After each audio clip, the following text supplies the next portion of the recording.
come to us and turn the mic on. Yes. Yep. Hi and welcome to episode 2 of Blendline TV live here on a Wednesday night in Sydney with Gary O'Brien joining us yet again. Wayne's just outside correlating some paperwork. Wayne Healy, not on holiday, here to give us some HQ insight after the first round of the New South Wales Motor Racing Championships last weekend. Gary, you've got a bit more news from around the country. Yeah, well, we'll start off with some news. The P3 Solutions Queensland Rally Championship was approached last year to see if they would like to join Rally Australia in November this year. It's always been a bit of a contentious issue with them, of course, as they have to make a decision about whether they want to go. So far, to make it a 5th round of the championship, they've put it to the vote to their interested parties and come back 60-40 in favour. And as you well know, both Queensland and New South Wales completed their seasons in 2017 with Rally Australia. The big problem going forward is that they have to do their recce on about the Tuesday before the event, and it means taking a week off from their normal duties. Also, while we're in Queensland, Moreton Bay Council has not granted any temporary leeway to allowing noise fee levels to be raised at Lakeside.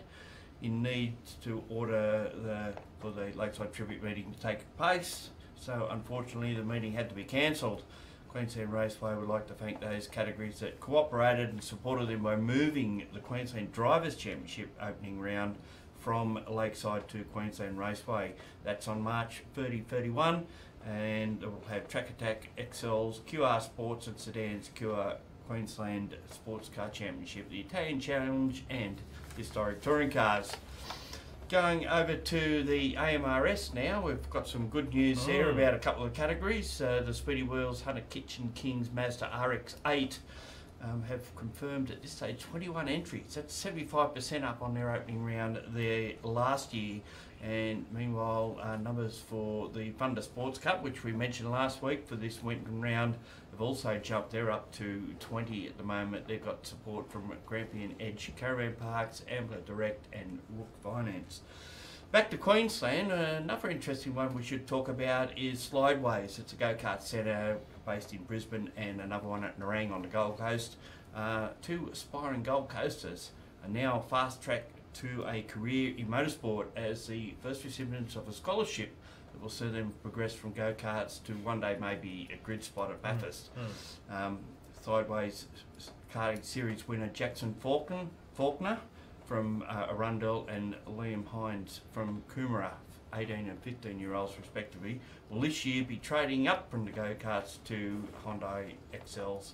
So for information on getting involved in that, and of course Slideways, all the journalists know about it. They go there once or twice a year to see that they're not as good as supercar drivers or any of the others. It's all been run by Cam Wilson, of course, who's been involved in Utes and Hyundais and you name it, he's had a race in it.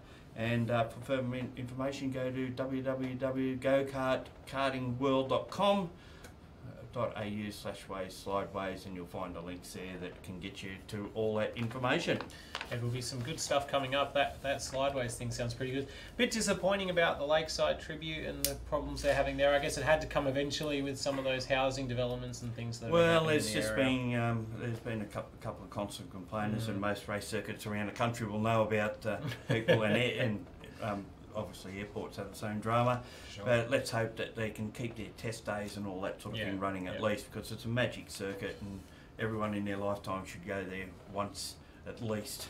Even though it's such a tiny circuit as well, steeped in history and fast circuit as well. We've got some footage coming up later on about a car reveal happening up there as well, so interesting Lakeside connections. But earlier on in the week we were at Wakefield Park, well last weekend actually, for the opening round of the New South Wales Motor Racing Championships, working with Sports Sedans, Production Touring and HQ Holders this weekend. We had plenty going on, but we also took a bit of time, Gary, to have a chat with Dean Chapman, which we'll play in a minute for everybody, but it was a very interesting little chat for you to find out a bit more about what's going on at one of those circuits. Well, we'll find out how he's coping down there, having been there around 8 months now, and also all these great plans they've got coming up. A 10-year plan, I know it's a long time, but certainly some good things in the wing for that very rural Goulburn racetrack. So let's have a look now at the interview with Gary O'Brien and Dean Chapman at Wakefield Park. With Wakefield Park's Operations Manager Dean Chapman. 8 months in the job now. How's it been? Yeah, thanks, Gary. It's been quite challenging at times, but very rewarding with what I've been able to achieve in 8 months.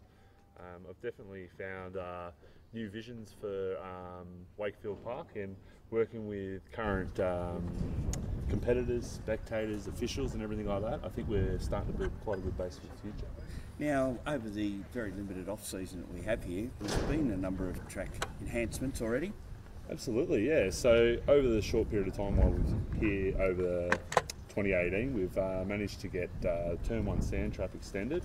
That now starts at Turn 1 and continues all the way around to Turn 2 instead of just the beginning of Turn 2. The other improvements we've seen is some ripple strips. We've started a program where we've selected certain ripple strips throughout the track which need to be repaired, upgraded or just improved for all on-track activity. So Turn 3 got a ripple strip which is sawtooth and a little bit on the lip on the inner edge, so to keep people honest. And a little bit around Turn 9, I believe, as well. Absolutely. So Turn 9's a bit of work in progress at the moment. We're currently trying to work on the actual runoff where people come off. We want to be able to produce a good quality looking corner at the same time. So with a bit of an extension on the side of that and ensuring our water irrigation isn't flowing across the track to hurt people on those wetter days, will definitely help the speed. Yeah, sure. And also the 10-year plan, we chatted before we come on air about this 10-year plan. Can you give us a little bit of insight on where that's going? Yeah, absolutely. So basically we've gone out and enlisted some people to help us out. We're building with them and our previous figures from our past events and what actually is needed. We're surveying all the users of Wakefield Park to work out which is the most immediate requirement and listing them all out. So all kinds of infrastructure upgrades, including buildings, not only on and off the track as well. So we really want to make sure that the whole experience of somebody here at Wakefield Park is improved, and that comes from everyone, your competitors and your spectators. We really just focus on that experience of a person that comes through the door. Now, in an ideal world, say we just jump forward 10 years, what would you hope the place would be like then? Yeah, look. In that 10-year plan, we've got to do the obvious, which is a track resurface, and that's definitely high on the list of things that do need to be required. That's going to help a lot of our motorcycle competitors and stuff like that, as well as our car ones as well. That's one of the forefront. But the other issues that we see that hold back our venue is the quality of pit lane garages that we have. We believe that we can, by upgrading that kind of stuff, we can really start to build a future for Wakefield Park where we start to get these higher classes and stuff like that, and be able to accommodate the categories which require that little bit extra to be able to run, a little bit more space because the car's a little bit bigger, or a nice corporate area for corporate people to come along. That's very important. And we also want to do stuff like, obviously, 25 years ago when the place was built, we've had amenities like toilets and stuff like that built. They haven't had a lot of attention. They're still nice and reasonably clean and everything like that, but we want to improve that customer experience, and improving those amenities will definitely help the future of Wakefield Park and the amount of events and the kind of events that we have here. Yeah, I think most people are aware that when this venue was built, it was built as a retro type of racetrack, swinging back to the old days of the 40s and 50s with that whole atmosphere. And now, of course, we've moved into a new century, and there's certainly some new millennium as well. Absolutely. And we have to go with the times a bit. Yeah, you're correct. When the place was first built, it wasn't actually going to be used every single day. It was designed as a bunch of mates coming down here on the odd weekend or the odd day, just to enjoy a track and some motorsport facilities. Over the time, the place has grown. It's now used weekly. It's now used daily. In fact, we hold over 300 events here each year. And basically, the way that we want to push into the future and stuff like that is be able to accommodate that. There's a few buildings and stuff like that around the place which obviously weren't built for that situation. So they're the ones that we really want to target and set a nice, good, solid footprint. So in the future, we can hold events like big major events here. And another big thing is during the course of you being involved in the circuit is to bring the local business houses from Goulburn and surrounding areas in becoming more involved with the track? Absolutely. So we've reached out this year, and it's something that hasn't been done in the past. We've managed to partner with a lot of the major companies. We're actually looking to partner with a lot more that we haven't got to yet, but with all our major race meets this year, we've managed to get on board and help promote the actual companies around Goulburn. Once this place closes down at like 5 o'clock on the end of the race afternoon, we want to help the local community by directing them in the way of sending them to their place for a few drinks or dinner, or a place for clubs to be able to hold their AGM meetings and stuff like that. We understand the impact that we put on the community around Goulburn. Some of it we can do in a real positive way by helping out other people, putting money through their door as well as ours, obviously. When they come through, so yeah, it's quite a good plan that we're putting together here, where we're not only just going to benefit, we're hopefully going to get it throughout the community. And of course, accommodation places basically booked out every time there is a race meeting here. Absolutely. Speaking to the accommodation sector here in Goulburn, they love us. We're filling the place week in, week out. Any major race weekend, we expect to see those places like near capacity. Now, working with a few of those currently at the moment, but there's nothing but great comments from them. But I don't feel that that's the limit. We're not at the limit yet. We need to be able to continue to work with them. So everybody's benefited around that, because once we're able to do that, we'll be able to, with this 10-year plan, go back to the government and show what we're doing, and hopefully we'll be able to get some government funding to help us improve this place for our spectators and competitors. And of course, this track is one of the circuits that works with two officiating bodies. Yes. And seems to have good relationship with both. Absolutely, we do. And over the years, we've built some solid relationships with them, and we look to push that into the future. It's just become leaps and bounds, but that actual relationship between us needs to continue to be strong, and we need to listen to each other to work out so the common goal at the end of the day is reached. Yeah. Well, thank you very much, Dean Chapman. We wish you all the best for the future. Thank you, Gary. So some great insights there with Dean Chapman at Wakefield Park. Gary, a pretty expansive chat, and it's good to see that these guys, they do have a plan for the future. They're putting a lot back into motorsport. Particularly with the community as well. So talking to Dean there and what they're doing within the community, getting the community involved, not only what the racers and spectators and take to the township, but also what the circuit can take there as well. Wayne, you've spent a lot of time in the town with HQ Racing, and I guess can speak a bit to what motor racing brings into the community, as Dean was talking about there, people staying in the hotels. I know the HQ guys spend a lot of time at the Astor, so it's a big part of your community, I guess you could say, as well. Yeah, it's a bit of a ritual to stay at the Astor. Everyone catches up there for dinner and stuff like that. So you're right, it does build a lot of good partnerships up with people in the local community. They actually enjoy the motorsport coming to town. They like to see it a lot more often. It's one of those things that that it drives a small community to get better and to promote motorsport. And they love their tracks. They love their little town there. It's a beautiful little place.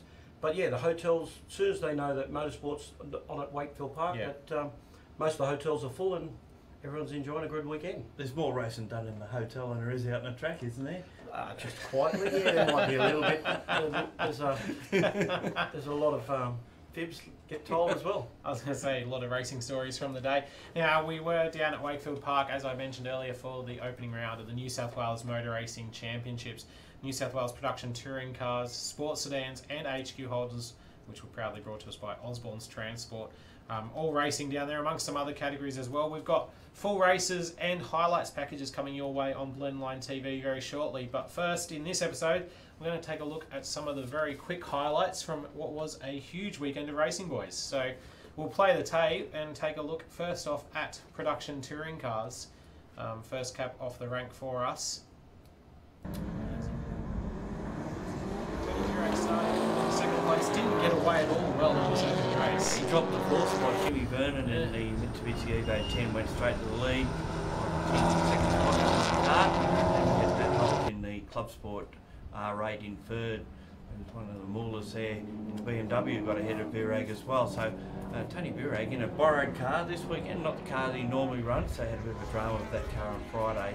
So good friend Dean Chapman, they just took it and went out and raced it. I guess that's the perks of running together in the 6 hour. I need your car for a championship. There were some great battles going on down the field, and then this between a couple of the divisional cars, turning Sullivan in the MPA projects. Probably not the best moment across the top.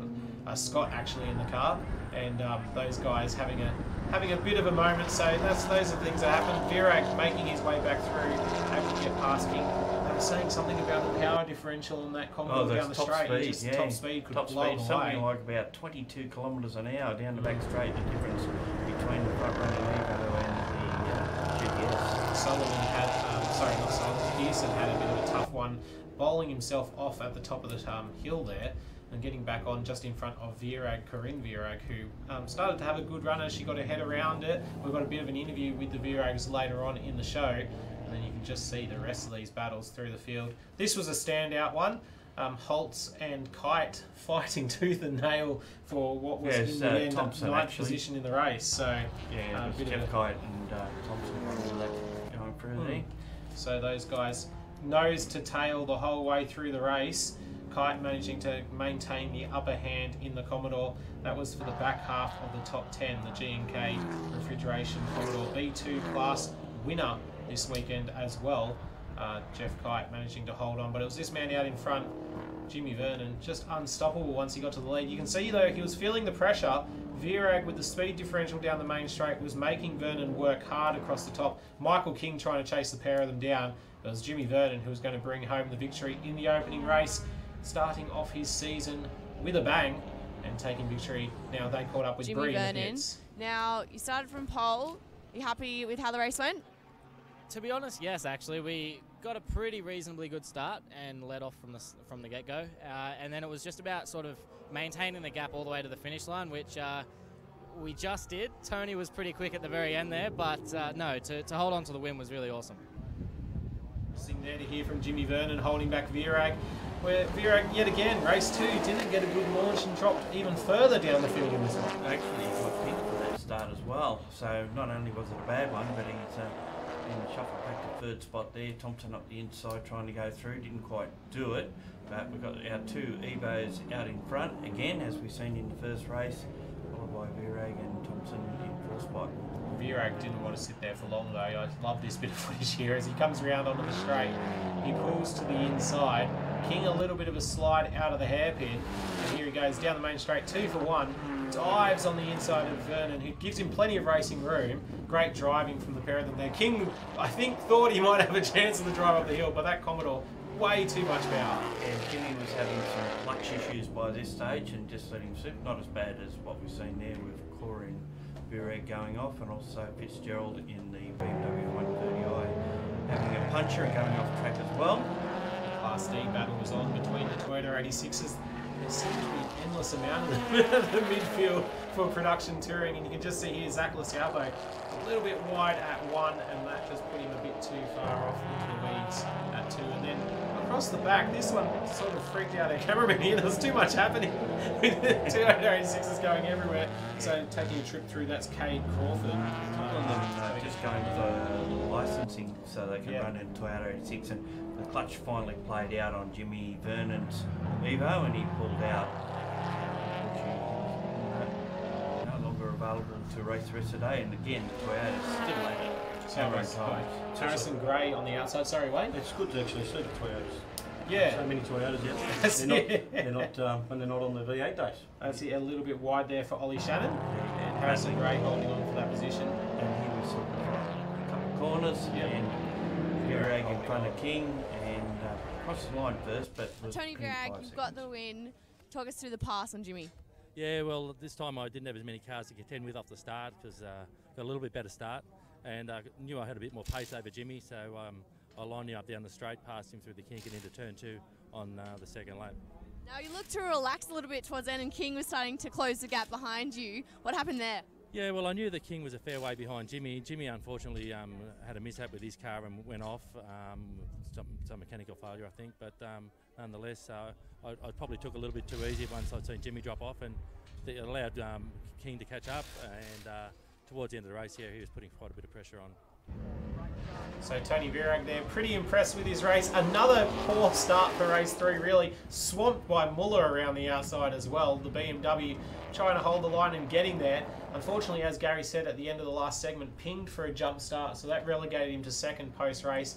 We'd already completed our interviews by that time, so we'll run with like he was the winner anyway. Yeah, holding second spot at this stage in the club sport, non-supercharged car, of course, and then only back from Burback, Green, Virag, and Harrison Gray, and Jack, is that Scalpo must have been the other one there, yeah.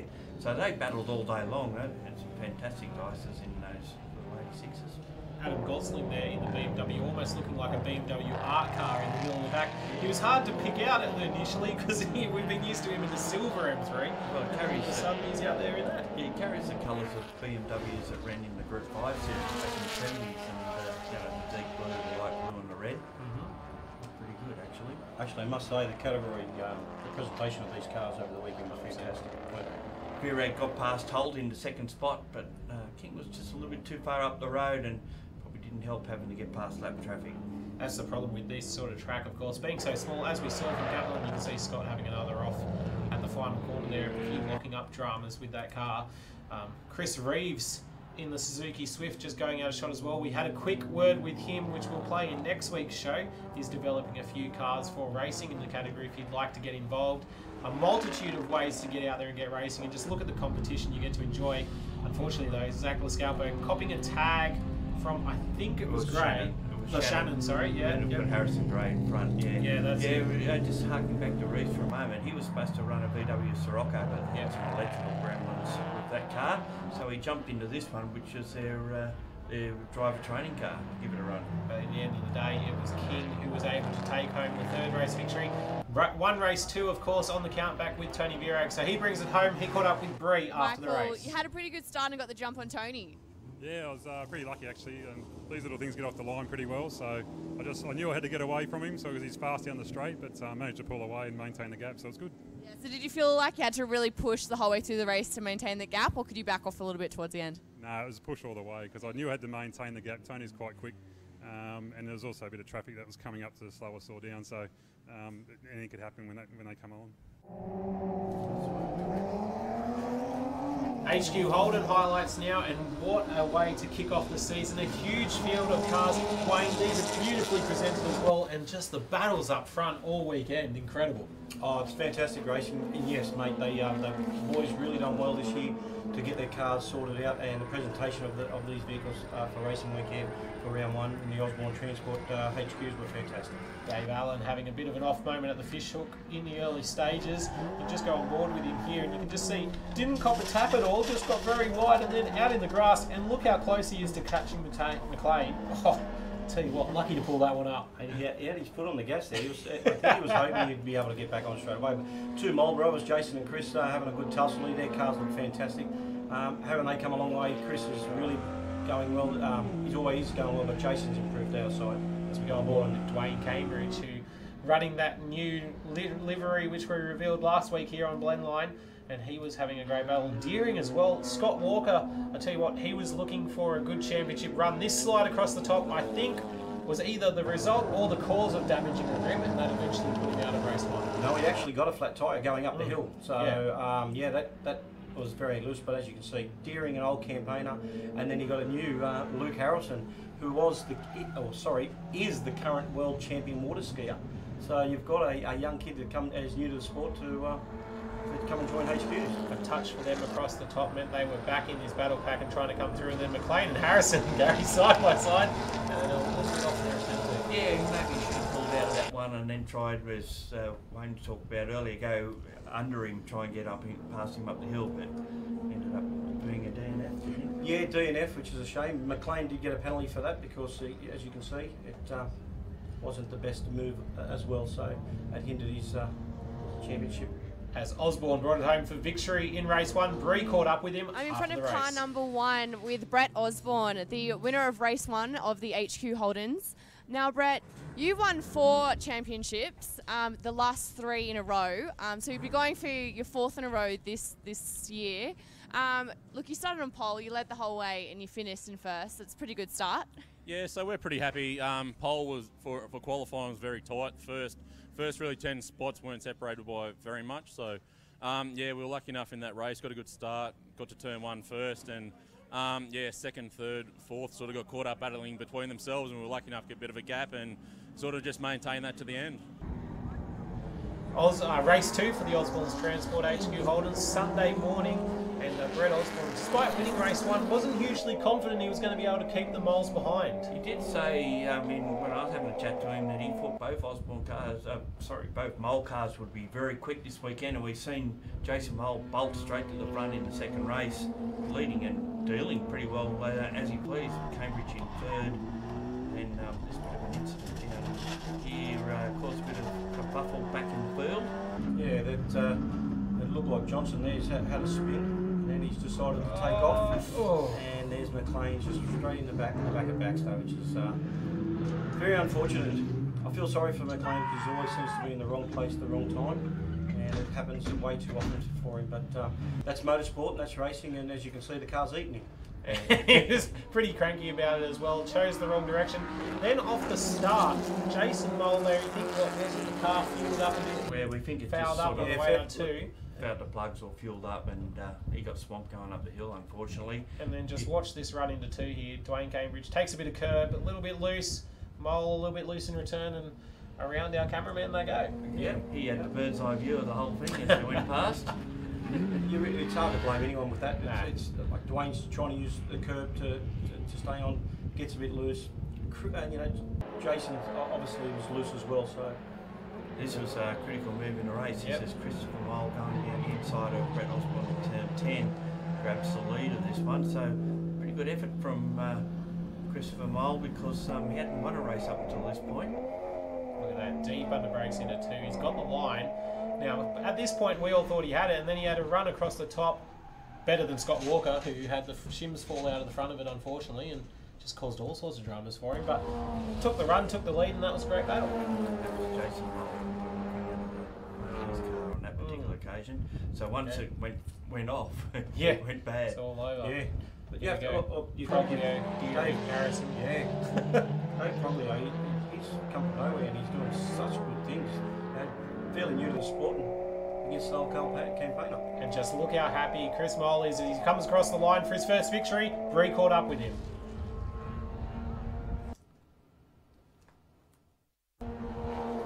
I'm here with Chris Mole, winner of race 2, car number 2. Look, you're pretty pumped up. Pretty good feeling getting the win. No, it's an awesome feeling. I've been battling Brett for a very long time, and he's he's one of the greatest in the country. So it's hard to get him. But I think safety car came at the right time for me, as I think Brett's car was just coming on before the safety car. He looked to be a bit quicker and to be pressuring my brother Jason. And just as the safety car came out, everything kind of cooled off, and my car came back strong. So, last couple of laps, I think 4 laps to go after the safety car, and managed to go from 5th to 1st, I guess. We've just seen at the end of that too, how close was that battle between Deering, Proglio and Harrison across the line. You couldn't split them. No, photo finish there across the line, and Chris Mole picked up where he left off. Wayne leading the field up the run to turn 2. And it's interesting here in this race because Mole just managed to get his head down. We were talking about it before we actually came on air, that it really is true the saying, once you get one race victory, the others start flowing, because he just drove away from him. He did, but if you watched Osborne made a big mistake there, which slows everything up. Gives Chris, Chris has got a 100 metre head start in the first race, which is unheard of. That's it. And by the time you get yourself straight back out, you've got people all over you, and then you're defending. When you're defending, you go slower. Exactly right. So Wayne Cambridge and Harrison there in a little bit of side-to-side contact. That one was more of a racing incident as well from my book. Cambridge a little bit late under brakes like Mole to try to get the position. Just a little bit of touch, but both of them deciding to return to pit lane, take no more part in the race. And And Chris Moll here just led them home a supremely comfortable victory. Got his first on Sunday morning, his second on Sunday afternoon. One very happy man in the cockpit of that car. I'm here with Chris Moll and his son Thomas. Are you pretty proud of your dad, Tom? Definitely. He's done a good job, hasn't he? Yep. Now, Chris, you've been waiting to win for a while, and now you've got 2 in a row. How does that feel? Ah, fantastic. Just ecstatic for the team. We've all put in the hard yards for many, many years. So, and yeah, we've chased Brett around and been so close so many times, and yeah, it feels good to finally get one. Sedans here for the Kumho Tyres New South Wales Sports Sedans Championship, kicking off yet again.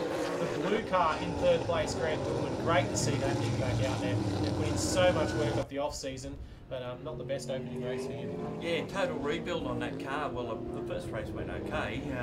Behind these two, would have been 3 yellow cars if they hadn't painted blue. There's plenty going on. And what about Anthony McCready turning in Nissan Chev? 2.5 years out of the sport, and unfortunately the car got stuck in gear, so they didn't get to finish the first race. You can see there across the top, just stuck in gear. Now coming down to the fishhook, a little bit of a mishap here between some of the divisional cars and Beryl Chet and Steve Lacey. Steve running up the back of, I believe it was Smith's car, and he's on board. It just touches him. Now Smith was doing the right thing, staying on his line. Just a little bit of a miscommunication between all the drivers there, or misunderstanding, I guess you could say. No communication between the teams. It was probably Steve's fault in the end. And here's Grant Dillman running second at this stage, and trying to get past one of the lap cars. That's a problem with longer races at Wakefield Park. Beryl Chetton, though, he had no dramas whatsoever. Well out in front in this one. She brings it down towards the checkered flag. Look, Beryl, you started from pole and you led throughout the race. You must be pretty happy with that performance. Yeah, the car's handling very good this week. We qualified first. We actually broke the record at Wakefield Park.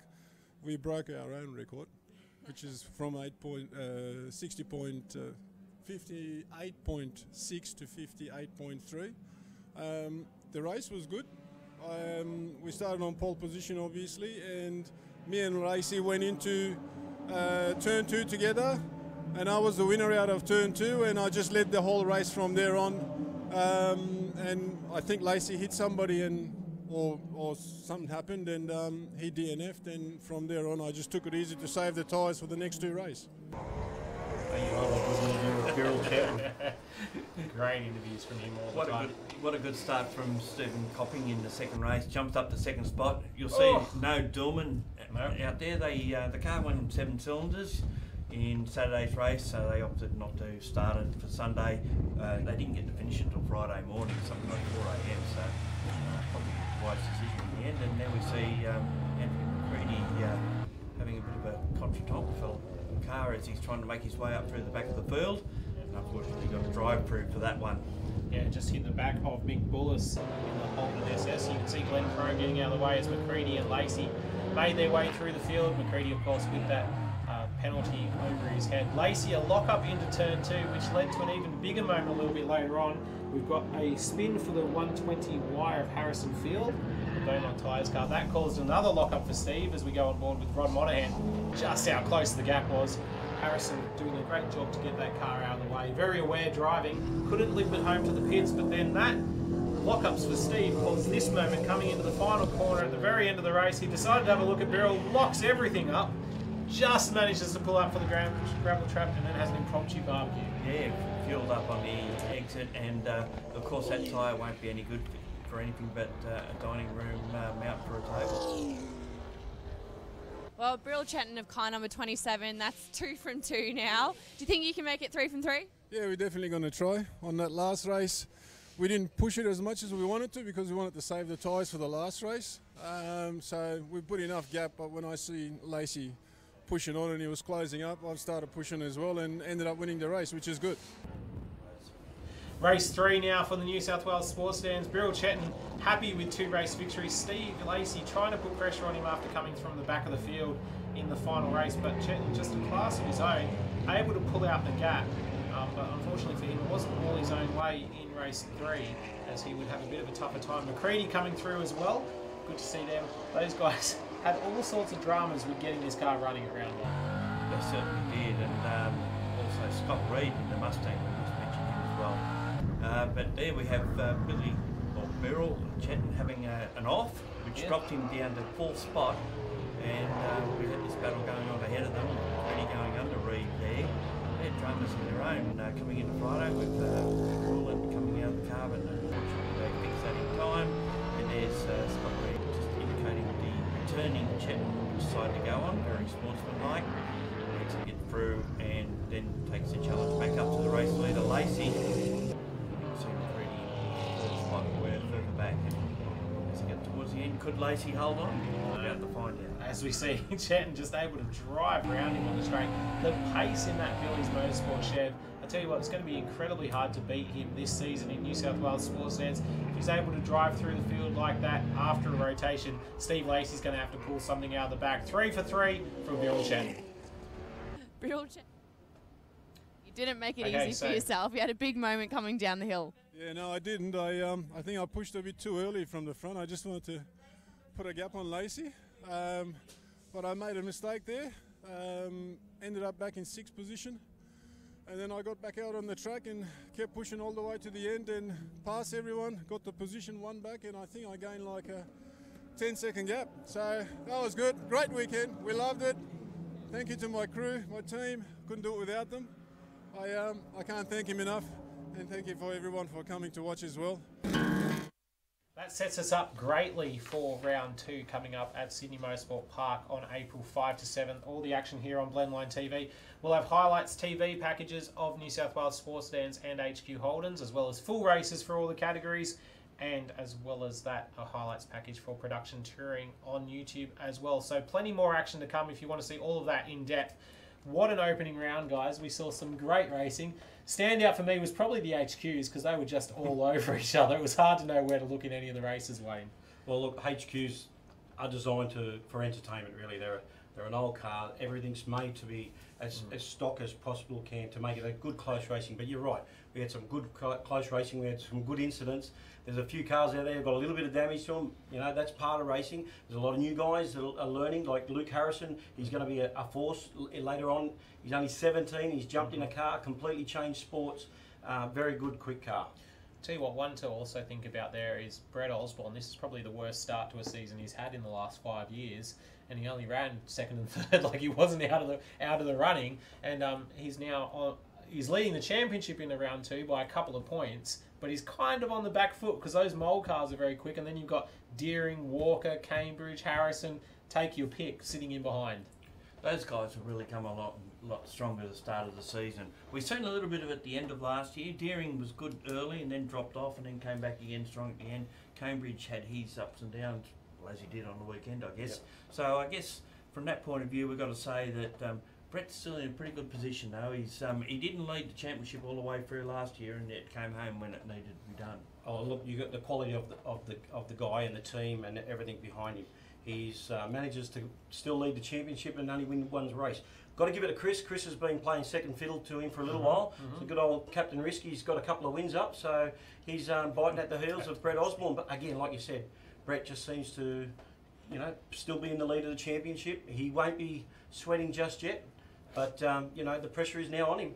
Now, another thing that we have to remember as well is a big congratulations to Chris Buckley. He didn't feature hugely in our video there just because the battles he were involved in tended to just be just behind that top 5 slog that was going on. Also in a blue car with about 15 blue HQs this year. It's probably hard to pick him out, but 150th start on Sunday afternoon in HQ racing during the New South Wales HQ Holdens. I tell you what, that's commitment to a category. Chris has been a fantastic person for the categories. He's been very active in our committees. He's been very active in the racing. He's just a great bloke on and off the track. So, mate, you know, congratulations to him. And mate, I think he'll be there for another at least 50 starts before he even thinks about letting it go. But yeah, I'm pleased to hear that. Hopefully he gets a few more championships. Well, yeah, dry spell for him. it's like anything. It comes down to your family life and what you can do and what you can't do. And Chris has managed to juggle that, so he gets on the track. That's it. And also, you've got to think about all of the other guys who will come out throughout the season. We've got a few of them. I think John Baxter still plans to make an appearance at some point. Of course, we miss having him there. Moving on to sports sedans, Steve Lacey, defending champion. We had a chat to him last week. Probably didn't expect Birrell Chetton to come out of the box like he did. Yeah, and the next round, of course, which is in early April, will be the opening round of the National Series as well. So there's going to be some big bangers there to play for. Yeah, that's it. And so Birrell Chetton as well, statistically better at Sydney Motorsport Park than he is at Wakefield Park. So that's probably a little bit of a worry, and it's a bit different, unusual, I guess you could say as well, because at Phillip Island at the end of last year, those guys just had no pace in that car. So the change in one race meeting, I know it's been 3 months, but the change in one race meeting is just incredible for the Billy's Motorsport team. Yeah, and don't expect Steve to be hanging around in the background either, because he's had some pretty good results at Sydney Motorsport Park as well. And there's a couple of other, Grant Dillman will be back, and obviously with a few Ks under that car, it'll be a lot stronger. And the ones to look out for as well, we didn't cover it in our footage, but Nick Mantikos, the defending champion, had a few dramas mechanically with that Datsun, so they'll be willing to get back out there as he tries to defend that crown. Great family to go and have a chat to as well. If you want to know more about, I guess, the enjoyment you can have with motorsport, those are some guys to go and have a look at. Moving on to production touring, probably a breath of fresh air for a few people to see a V8 winning at Wakefield Park. Even if it was, sort of did trip over himself a little bit, but I guess a lot of them are sort of getting themselves prepared for the Bathurst 6 hour in late April. Yep. At Easter. Easter's very late this year, but certainly a lot of them are late. Gary's having to wait a long time for his chocolate eggs. What size field do you reckon they'll get at Bathurst? Won't be as big as last year, in my understanding. They will cut the numbers a little bit, but it'll be a mega field anyway. So we'll be at 50, 55. They will cap a couple of reserves. They'll cap the grid. I think so. Yep. So some of the people who will be in that field, and one who we saw fighting right up the top there, were the Virags. We caught up with Tony and Corinne as they started their family operation with Team Virag Racing. So I'm here with Tony and Corinne Virag in front of car number 42. Now, you're a father-daughter duo. You've driven together before, but Corinne, this is your first solo drive in production touring. Yes, this is my first solo drive with production touring. Yeah. So, Tony, watching on your daughter, how is it? Is there a few nerves? Well, yeah, there's a few nerves, I've got to say. Probably more jubilation than nerves. To see her out there and having a go, it's something she wanted to do, and I enjoy watching it. So, proud dad? Oh, very proud. And do you have any words of wisdom for Corinne? If you listen, you'll go a long way. Very good. Now, Corinne, we saw you last at the Enduro at Eastern Creek, and some people might not know you actually came up the field from 29th to 12th during your stint.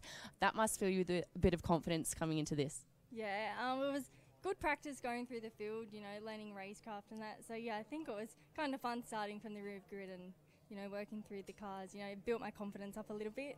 Yeah, and so you're obviously feeling excited, but any nerves for you as well? I feel like I have nerves until my helmet's on and I'm driving out on the track. Then I'm alright. Then I'm focused. Now you've just come in off the track. How's the car feeling? Car felt good. Had new tyres on, so yeah, it was pretty good. Yeah, a bit understeery, but we'll work on it. And how has the prep gone in the lead up to this weekend? Has there been any issues with the car? We've done a few track days. We had a few minor issues, but nothing we couldn't rectify at the track to get us back out there. And yeah, Dad's just done a lot of hard work to get us out here. Yeah. Very good. Well, look, I wish you both the best of this weekend. I'm sure you'll be looking on with a lot of excitement and more proud moments to go. But what are your hopes for this weekend as well? Well, I didn't have a real good start of the weekend. I'm not racing my car. I had to borrow a car from a good friend, and hopefully I'm going for outright. And what about the rest of the season? Are you going to be borrowing this car for the rest of the season? No, we were supposed to be back here with our car last night, but we were supplied the wrong parts, so we were unable to get the car back on the track. So driving Joe Canales' car, and our car will be back on track next week.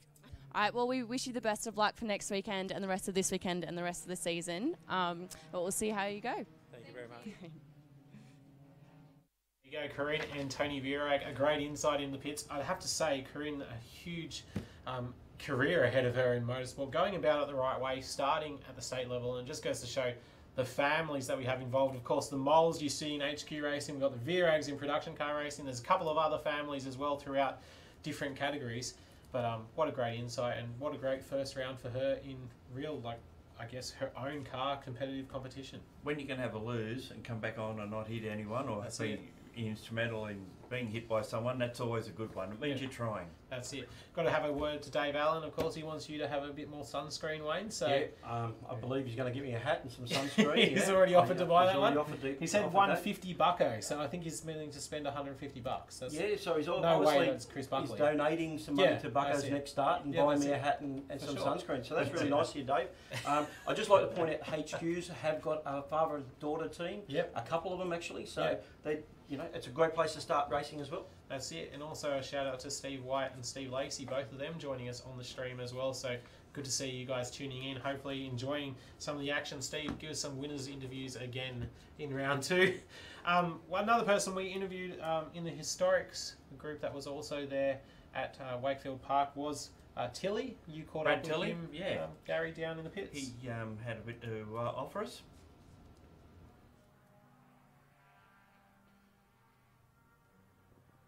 Another of the historic touring cars that are racing this weekend is this particular Ford Mustang, and it's been driven by Brad Tilley. Yeah, it's so far we're having a good weekend. We're qualified on pole. Actually hoping this weekend to set a new lap record, which has been held by Ross Donnelly for a long time, so fingers crossed. I believe that was a car you built anyway, wasn't it? Yeah, it was actually, and it was quite a while ago, so see how we go. Normally we see you in a Touring Car Masters Ford Falcon, and your son Jamie drives this car on a fairly regular basis. Obviously you've kicked him out and put yourself in it. Yeah, I thought it was my turn to have a turn in the old Mustang. We usually do share the car. He's been doing the majority of it just to get up to speed for his Touring Car Masters campaign. But yeah, I thought I'd have a go, and he's running the Black Mustang in TCM next weekend at Adelaide. And you're planning to do the rest of this series with this Mustang in this category? Yeah, we're going to try to compete every round this year. Jamie's actually winning the points score at the moment, so it probably wasn't a good idea for me to step in, but he'll be right. You can argue about that over at home. Okay, Brad, well, all the best for the weekend. We're great to see touring cars, historic ones at that, out here at Wakefield Park. Yeah, thanks very much. Predicted he was going to break a lap record, and he did in the first race by 4.5 seconds. That's how quick he was, and I think he got quicker over the ensuing races. So hats off there to Brad Tilley, who won all 3 races. Michael Anderson ran second in the first race, but unfortunately had a drama with the brake pedal as rubber slipped off while he was defending second against Chris Thomas, and Chris Thomas got ahead of him in race 3 to take second position, and also took that position in the 4th race.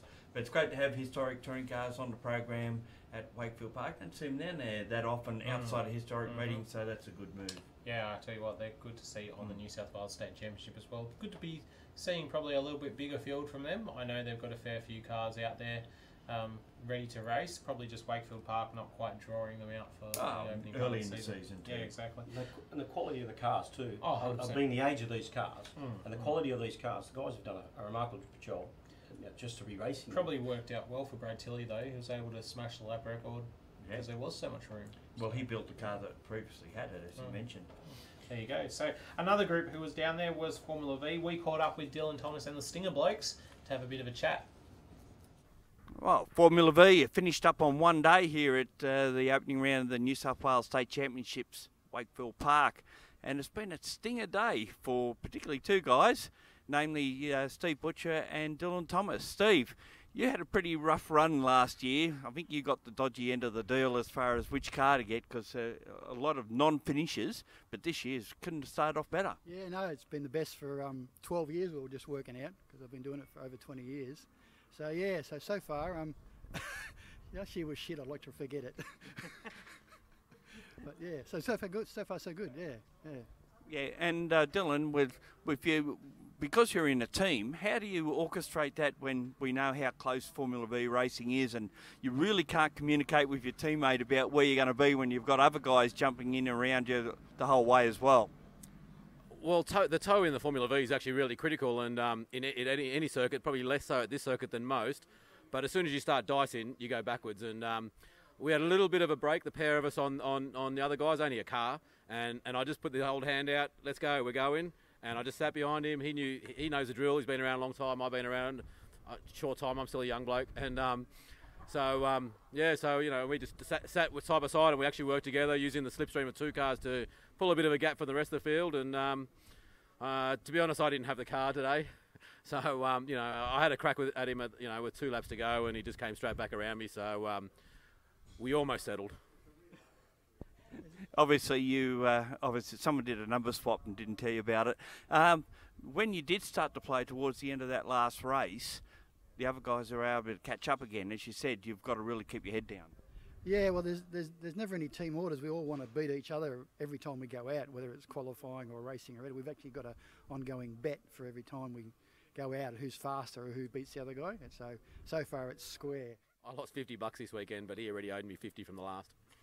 But as Dylan was saying, it's there's always tactics in these because it's so close. I could see we got away, but then I knew he was going to have a crack at me at some point.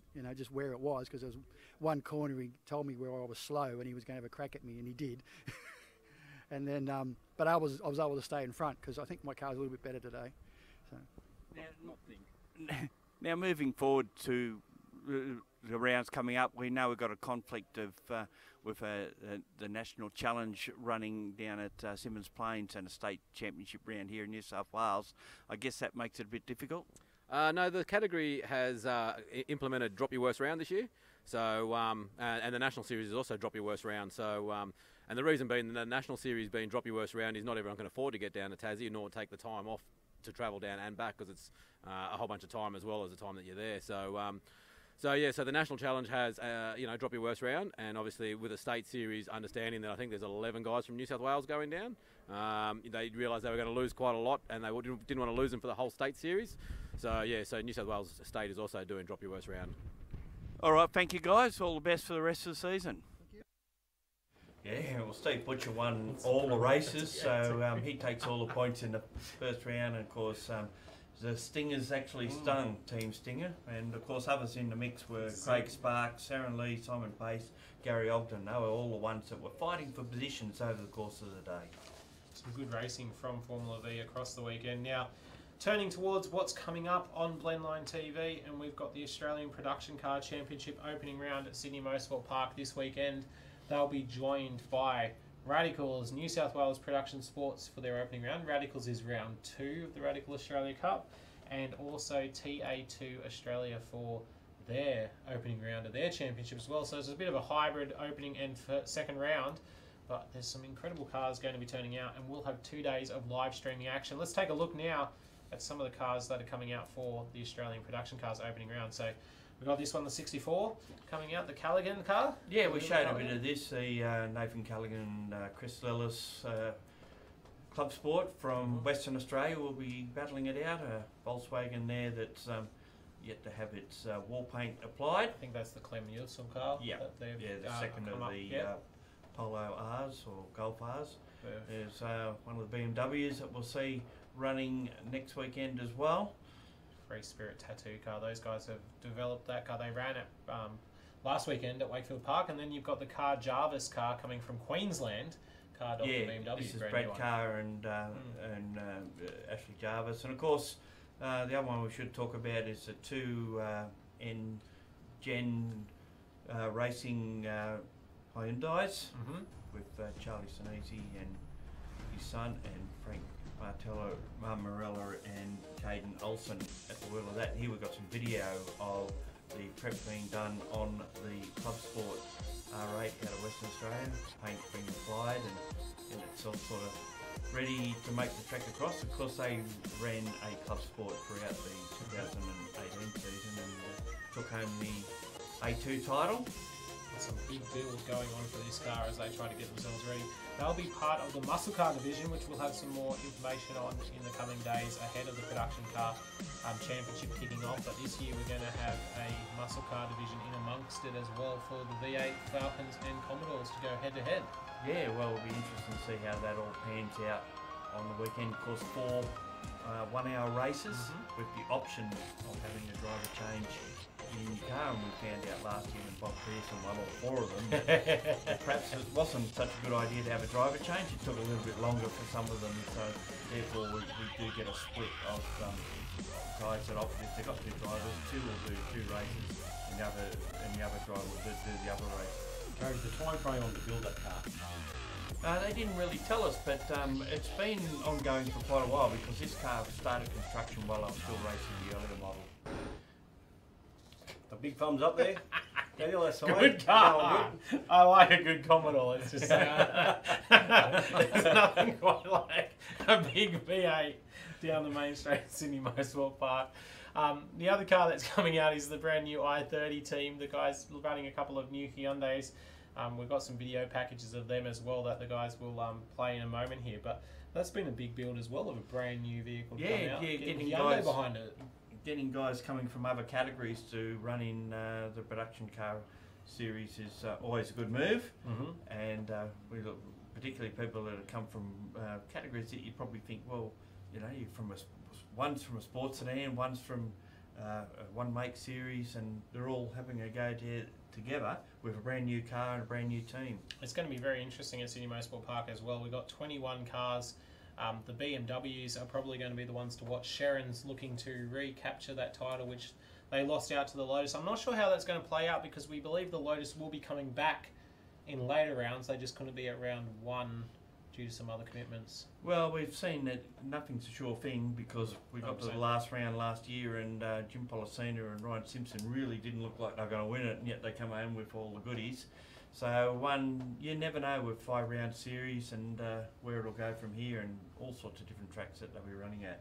All right, we're going to play that i30 package now. About the no, we're not. We're waiting to find the Hyundai i30 package. Still trying to look through at our production team behind the scenes.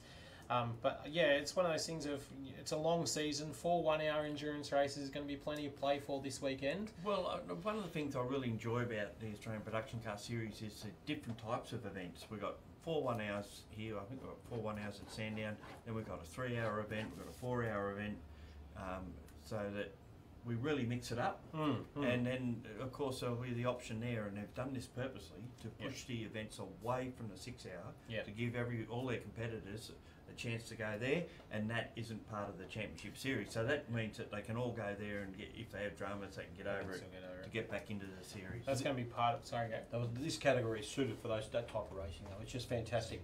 Those 1-hour races, these enduros, they have actually very good, tight racing. So, like you said, the BMWs, though, I was going to say they are something. They're going to be ones to watch out for. It was good to see Class C though as well. Pretty much the highest subscribed class for the weekend. I think they've got 6 cars in it. Yeah, that's going to be interesting. You got your 2 Volkswagens, your 2 Renaults, and then obviously the 2 Hyundais. So good mix of makes there. Yeah, exactly. So it'll be interesting to see which is the dominant factor, and will it mean a difference in the old days? It used to be race on Sunday, win on Sunday, sell on Monday. I wonder if it'll apply these days. I don't know. We'll have to run out and buy i30s on Monday if they win. Oh, there you're making a prediction. Yeah, I was going to say, keep your word there, Gary. I think it's going to be interesting as well. Of course, one of the hot topics in Australian production car racing this at the moment has been the choice of tyres by different categories on what you're going to race on. This is going to be the first run for a new brand of tyre for the Australian production cars. A lot of work has gone on in the off-season to get those tyres all sorted and everybody around them. And you can't forget as well that in the state level and this level of racing that we have going on, these tyre companies are the backbone of what's supporting these championships. Well, most every category you look at these days has got a control tyre.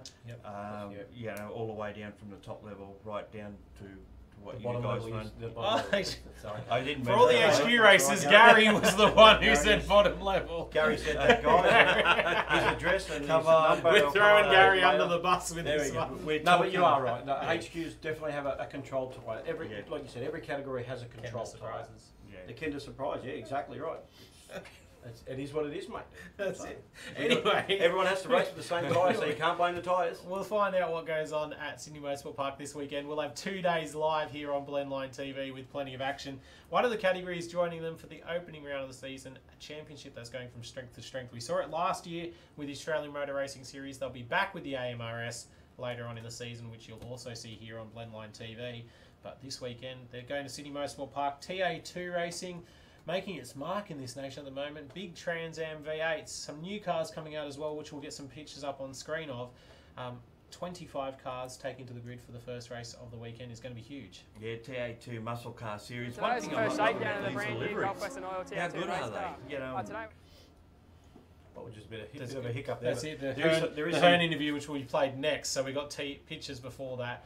But yeah, these guys, they're going to such great lengths. When they first rolled out, it was pretty much plain Jane cars with yellow or purple bodies, and now they're starting to really put some liveries on them. They're using the wraps and that. And Don Demetriadis is an old HQ driver. He started his thing out. He's got a really nice blue Mustang, and he'll give that a run. I'm not sure if he's running this weekend, but yeah, his TA2 car looks fantastic. I fall in love with these cars. They're absolutely beautiful. Well, he replicates his Trans Am Mustang that he races in the US, which is an ex-Dan Gurney Carcraft car. So he's replicated that livery onto his TA2 car. Yep. And he's thoroughly enjoying his running there, and he's not far down the road from me actually. So he hasn't invited me around yet. I'll hold out hope. I'll have it. Speaking of making their way into the category, though, we got Hearn, who's come from Formula Ford. Nathan Hearn, and he's going to run a full campaign this year with Gulf Western Oils. We've got a bit of a package from his test day at Queensland Raceway. Today is the first shakedown of the brand new Gulf Western Oil TA2 race car. Today went awesome. Couldn't have wanted to go any better. Learnt heaps about the car and how to drive it and how to get maximum out of it. So coming off the back of a really successful 2018 where we won 2 state championships in Formula Ford, moving up into these cars has been a completely different step. I've driven a lot of high horsepower cars like V8 supercars and Audi GT3s, but this thing's just insane to drive. The way it just puts down the power and has lack of grip in the rear end. It's really important to conserve your rear tyres. And so pretty much a complete opposite of Formula 4 where you can just chuck her in and hope for the best. These ones you really have to baby and nurture and think about the end of the race before you get too carried away. So yeah, it's really good to have Gulf Western Oils come on board this year. Obviously, as you can see, the car looks bloody awesome. Chrome, red and gold, which is just absolutely reflects off the track, which looks awesome. Definitely not being biased or anything, but I do reckon it is one of the best looking TA2 cars out there. But yeah, we'll soon find out in Sydney, March 1st to 3rd. Yeah, definitely. I mean, we've had a lot of great success in Sydney over the past 12 months. So looking forward to having my first ever race in one of these things with 30 odd other cars. So it'll be different. But yeah, fingers crossed we can just keep the nose clean, have a good weekends, and bring home the car unscratched and still looking as good as new. Well, that's a pretty good looking car. What's the setup package you reckon, Gary, to get that going? It's around about 135 grand landed, and I believe all you got to do is put a battery in it and a set of tyres on it, and away you go. They're all built by Howe Engineering in the USA. In the US with the series, they do have other engineering companies build the chassis, and they do have options on engines. But for Australia, and it makes sense that they just use one LS3 crate engine across the board. So it gives us equality and makes everything basically the same for all of them, and it comes down to setup and ability of the drivers to make things work. I wish my last used car just needed a new battery. To go running. Well, these, just a quick question too, will they have a rolling start, these kind of cars? Yes. Yeah, rolling start every time. Lightweight clutches, a bit like sports sedans and GT cars, so they'll build such lightweight clutches and they just can't stand it. Like a HQ thing, well, also American. The biggest, heaviest clutch you can find. Unfortunately. But probably the clutch in a HQ probably weighs more than nearly a car. Oh, control weights and the whole bit, you know, and they run on a... So we've got a couple of the cars to look at now. We found the pictures, so let's have a look at a few of the cars that are coming out, and you can just see... It's good to see our producers doing their work. Roll past this one.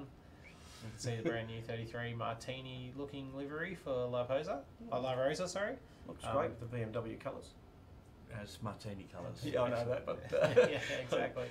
The adrenaline car there, so that's going to be a very interesting look to see on the straight. I think that's going to be a 2-car team as well, that one, so that's going to be interesting to see. Of course, the car we just saw for Hearn, great looking thing. Yep. From the video as well, sounded great around the circuit. Sponsorship on that one, and there's another really good looking car. That's a mock-up, of course. We haven't got the actual pictures through yet. You'll see it this weekend on track at Sydney Motorsport Park, live here on Blendline TV. So that's a couple of the cars that are coming out, the pictures we could manage to get hold of before we went to air tonight. 25 of them going to be making the grid now.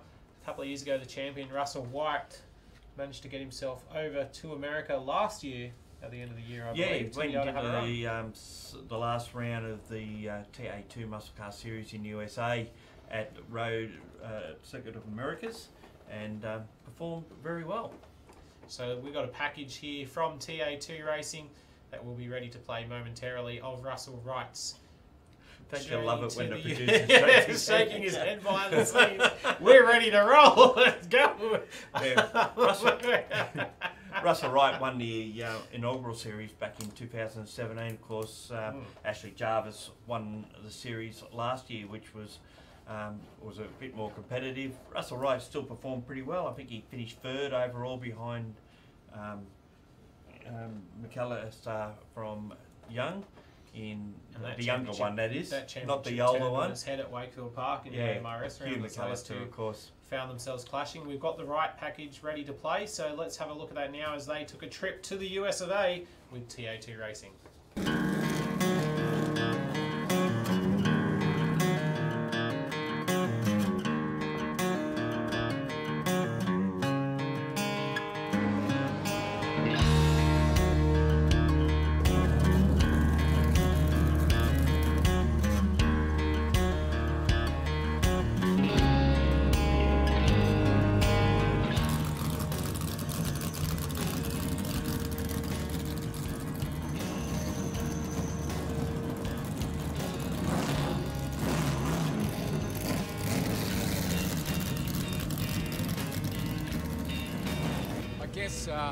Jet lag would be the word.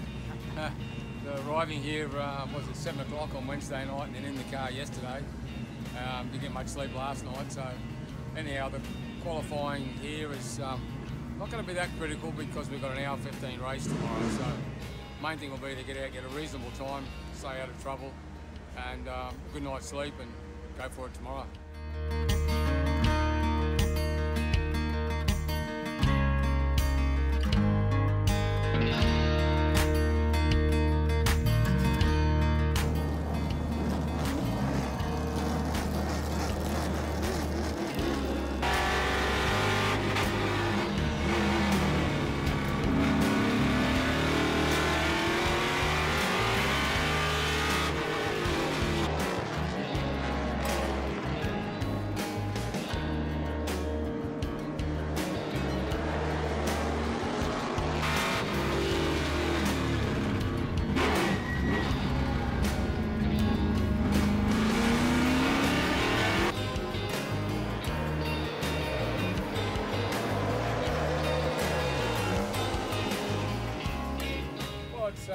Because of the tyres, it's a bit grippier than our tyres, so it takes a little bit of getting used to. The driver's seat's a little bit loose, some sliding around and that, so I've got to firm that up. 19, you're in the top 19. Oh, truly. Other than that, the car feels good, slight understeer, but then that's probably good for me to get to learn the car. It's not taily, the tyres can slide, but you can catch it easy. Engine feels good, strong. Just a nut behind the wheel, we've got to get a bit sharper. And there's a new face to the TA2 pack this weekend as Australian Trans Am champion Russell Wright races in the States for the first time. Main goal, I guess, for the race is to stay out of trouble in the first half of the race, and maybe as I get to know the track a bit more, get to know the car a bit more, maybe make a few places after that. So I'm starting a little bit down the field, but we'll see what happens.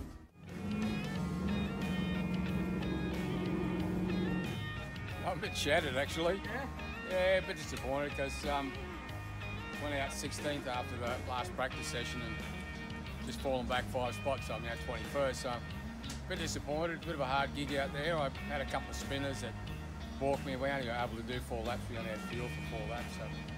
But I'm not using that just as an excuse, but probably the 1 lap that I did get that was clean just wasn't quite good enough. So I went a half a second slower than I did in practice. With new tyres on and low fuel, so go figure. Anyhow, just car's all good. It's all clean, unmarked, so just have to, it's an hour 15 race, so try and work my way through a bit, see what happens.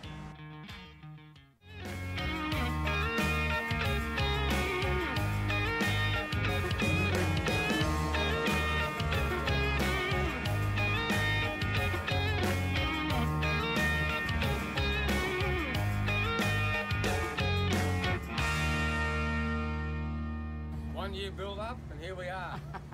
All going to come down to the next hour or so. You pumped? I'm pumped. I feel good. I feel much better than I did the last couple of days. Got rid of that jet lag. So, anyhow, hopefully I'll just go forward from here. So, my main idea is to stay out of trouble for the first half of the race. And then, yeah, you too. And then, as I get to know the track, hopefully move forward from there. So.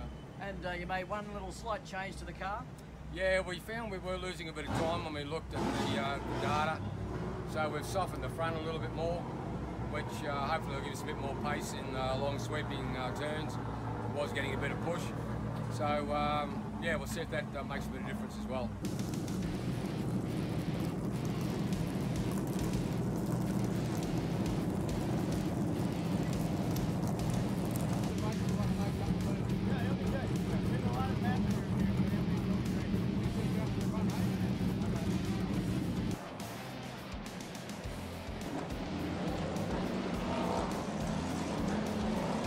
Rolling start then for the Muscle Car Challenge from Kota. Away they go, up the 133 feet. That is turn 1 at Kota. Good start from Shane Lewis. Oh, Buffonte gets turned around. And a big melee at the top of the hill involving the pole man and several others. What a great start for the Australian, Russell Wright in the Howe Racing Mustang. He's missed all the first quarter carve-up, and he's up to 5th outright from 17th on the grid in just half a lap. What an effort! You're running on board with Russell Wright. Oh no! He's been turned around by the number 97 Sheehan Camaro at turn 8. What a shame, he was doing so well. Russell Wright in the pits with a flat tyre and plenty of rear end damage. Now rejoins the field, dead last. You're on board with Russell Wright, and he's charging back through the field in the TA2 Australia Mustang, back inside the top 20. More drama into turn 12, this time involving the number 43, that's Sabato and Kurt Voigt. The number 43, Sabato, throwing up smoke as Misha Goikenberg goes for the lead on Gar Robinson. Robinson would attack back at him as these two went at each other. Here we go through turn 2. And a brilliant effort from Gar Robinson, and these two would fight wheel to wheel for the entire race. Gar Robinson leading for a while, then Goikenberg leading for a while. Both of them desperate for a victory. Gar Robinson, of course, from San Antonio in Texas, and the two Camaros went at it for the entire race. Gar Robinson taking the lead, Goikenberg would take it back. And then at the finish, a photo finish by just .064, the closest finish in Trans Am history. And what an effort from Russell Wright in his first Kota Trans Am appearance. From last to 17th outright after being hit from behind and pitting with a flat tyre. Well done to Stevens Miller Racing and all the Australian team. Great to have you here, folks.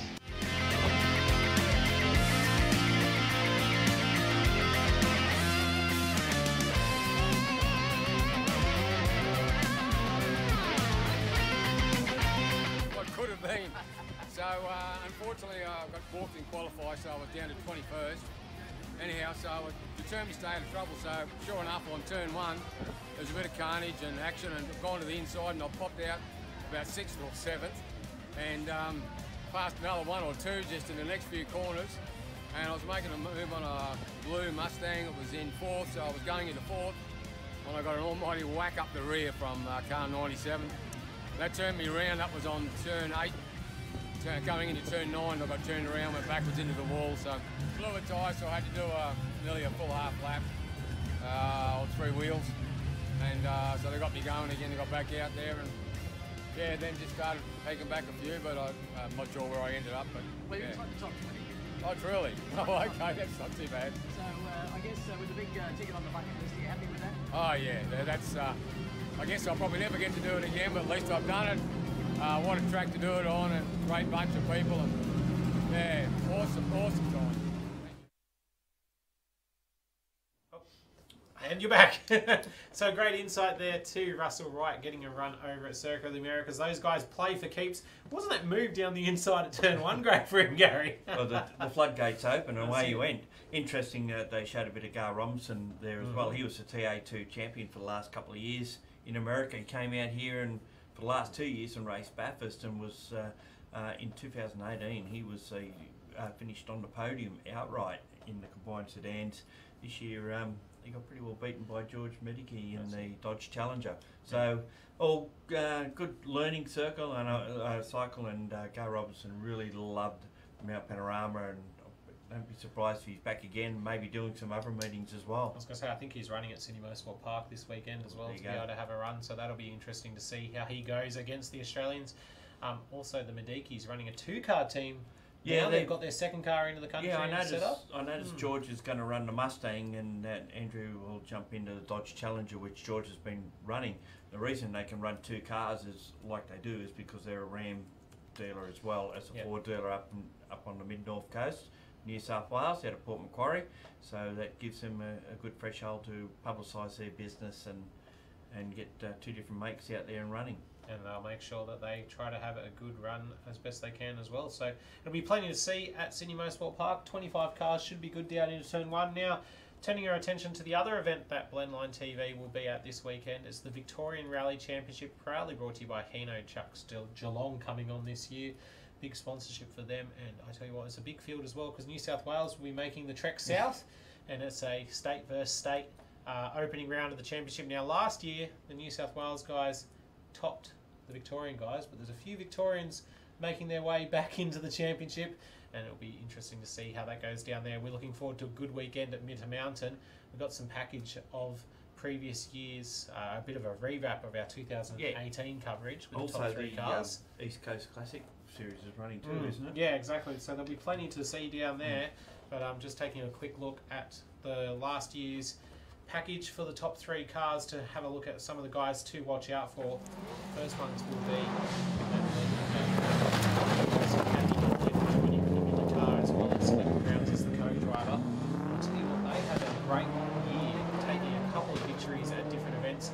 Subaru's the top of the class at Victorian Rally Championship. It's amazing when we look at production cars in around Australia, out of the two four-wheel drive makes that we see most often, it's the Evos that seem to be dominant, but in rallying it seems to be more the other way with the WRXs coming into the fore. I've got to do a big shout out as well to Mason Pert for putting this one together for us and headed it down in Victoria. He's coming a long way, joins us for the Victorian Rally Championship and some other filming as well. But yeah, Matt Lee has the distinct, recommendation, but positive point, I guess you could say, of winning rallies in both seats in the rally car. Yeah. He's been a co-driver and a driver and taken rally victories at a state level, doing some select rounds of New South Wales and other places as well at different times. I'm not so sure how I'd fit in as a rally driver and then jumping into the navigator seat, particularly if you had someone with you who was a navigator previously. Yeah, you know, exactly. think, I'll show you, boss. That's it. I tell you what, Mitta Mountain is a great rally to get down to as well. Just south of Albury by about an hour. Plenty of great viewing opportunities as we take a look at Ian Register and Paul Humm. Second place outright in the Victorian Rally Championship last year. They had a strong and consistent year, always up inside the top 5 it seemed. Picked up their fair share of stage victories and an event victory as well throughout the season. You can see Eureka Rally footage there. Come across Western Crane Trucks Rally Stages, sorry. They had a strong, consistent year, and they'll be ones to watch out for as well. Evan is getting stronger and stronger behind the wheel of that car, and our good mate Darren Smith always likes to point out that those guys are having a good run. Yeah, Daz. Good on you, Daz. So those guys, another Subaru. Subaru's really been the top of the class in 2018 in the Victorian Rally Championship. 2019 brought to you by Hino Trucks Geelong. Great to have their sponsorship on board as well. We'll have plenty of highlights, clips, interviews, some onboard video as well from the Victorian Rally Championship for you here on Blendline TV and the Victorian Rally Championship Facebook page across the weekend of Mitta Mountain and the rest of the season, as well as this. Ben and Kathy Hayes, I'll tell you what, their first championship, brilliant result. They took a couple of victories, smooth and consistent all year. The development Ben Hayes has had in his driving year on year has really impressed a lot of people. He's just been smooth and methodical about the way he went about it, and they were rewarded last year. Yeah, but they had to do it at the last round. That's it, how close it was. It went to the last round. They only really needed to finish at the last round, but Ben just had to keep his nerves and Make sure, I'll tell you what, sometimes it's harder just to finish that last round than it is to go outright for victory. That's a good little stretch of road, that one there, exactly. isn't it? A little hill climb dirt circuit. So, as we can see, those guys were able to take out the championship. And what a well-deserved championship it was as well. Ben and Kathy, wonderful people, always have time for you when you're going down to the pits or down to Park Fermo in the service park. Something great about the Victorian Rally Championship as well is their service parks often tend to be in sports grounds or horse racing circuits and things like that. Showgrounds. Very easy to get along and chat with a few of the people. Very easy to get a look at some of the cars as well. A very open community. And we're looking forward to being back with them this year. Now, something else. Lastly, one to watch out for, a new returning competitor for the Victorian Rally Championship. He may well be able to take the battle to the New South Wales cars. Aaron Windus announcing that he would be returning in a Mitsubishi Lancer, I think it's an Evo 10, and the red car will be able to get on screen a few pictures and video of. There it is. What a fantastic looking machine. Thanks to Live Love Rally for these pictures as well. Aaron Windus helping us out with a little bit of video of them shaking the car down. Yeah, of course, Aaron ran in the Rallycross Australia series last year. That whole series is having a sabbatical this year in order to come back bigger and stronger in 2020. So it's good to see that Aaron's decided, well, I'm not just going to sit around and do nothing. I'll come out and show these rally boys what they have to do to beat me. I was going to say, one of the great young guns of Australian rallying, Aaron Windus. He had a run last year, I think it was at the Western Crane Trucks Rally Stages in a Subaru. We got some onboard footage we had on Blendline TV if you go search the Facebook page, and I tell you what, he was flying down the stages. So I look forward to seeing him at Mitta. Plenty of action to come this weekend. So much racing around the place, Gary. Not only, of course, what we have on Blendline, but plenty more action happening around different states as well. Well, we've got the New South Wales Hill Climb Championship starting off at Mount Panorama this weekend. Round 1 runs from just below the Light Car Club on Conrod Straight up to the top of the mountain, the wrong way. And then round 2 is on the Sunday, and that runs from the crest on Mountain Straight up to the top in a normal fashion. Now, why this is important is because the second course will be the course for the Australian Hill Climb Championships in November. So everyone's going to go to try and get themselves some track time to find out what they're going to be up against. That's it. So there's plenty to play for. Wayne Healy, we are going to be starting HQ Extra, I believe, in the coming weeks as well. So something for the HQ drivers to keep an eye out for. You were doing plenty of interviews down at Wakefield Park. Yeah, it was a lot of fun starting that up again. I love the category. I love the camaraderie that we have in New South Wales. So feel free, though, for everyone around Australia to get in touch with Blendline TV, yourself and myself, and any information that they would like to pass on about HQ's racing around Australia would be great. So yeah, looking forward to it. It's going to be great. Yeah, it's going to be some good to fun. get that one back rolling again. Of course, a in-depth, I guess you could say, look at HQ racing around this nation. Well, time and date yet to be confirmed for when we're going to roll that one out, but it will be in the coming weeks. So make sure to keep tuned to Blendline TV. Of course, this weekend, live streaming of the Australian Production Car Championship from Sydney Motorsport Park. TA2 Australian, what's it called? Radical Australia. I got myself backwards there with that one. Radical Australia, New South Wales Prodsports joining them as well. Prodsports will have a couple of hour endurance races. Until next week, I'm Daniel Beckinsale. Joining me was Gary O'Brien and Wayne Healy.